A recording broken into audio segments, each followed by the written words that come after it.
কি খাবে তুমি বলো? শুধু দই ফুচকা? আর কি খাবে? কিছু খাবে না?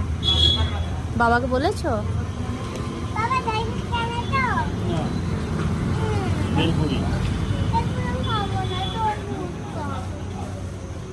এখন এখন এটা খেয়ে না, তারপর দেখবো। এটা ভেলপুরি? কি এটা? এটা পমগ্রেনেট দিয়েছে।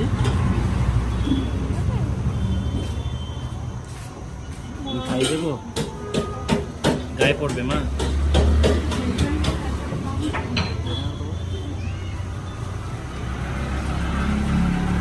টেস্টি? কথা বলার সময় নেই। কেমন একবার দেখিয়ে দাও তো বেটা।